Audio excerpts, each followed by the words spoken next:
conseillère médicale en environnement intérieur, donc je travaille dans le service d'une professeure de thé, donc je pose des pathologies thoraciques depuis maintenant largement plus de 20 ans.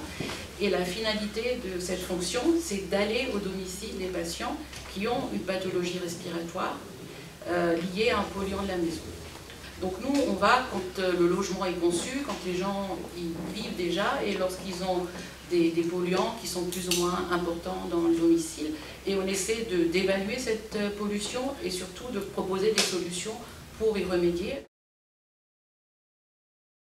On sait qu'on retrouve des polluants chimiques, alors on parle beaucoup des composés organiques volatiles.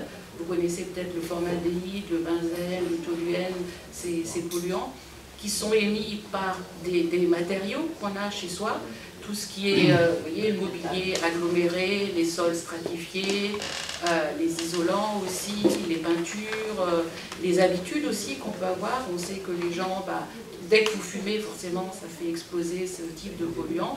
Et c'est vrai que ce qu'on a aussi constaté ces dernières années, c'est que les gens s'imaginent toujours qu'en étant chez eux, parce qu'on a tellement parlé de la pollution extérieure qui est réelle, ils essaient de se calfeutrer chez soi.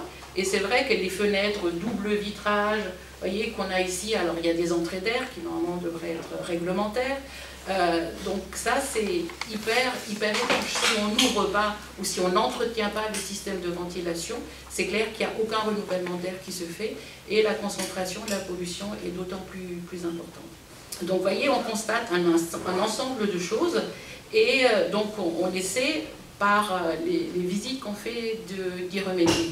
On essaie aussi, on travaille avec plein de partenaires institutionnels, de faire de l'information auprès de public, de grand public, pour les sensibiliser sur la problématique de la qualité de l'air.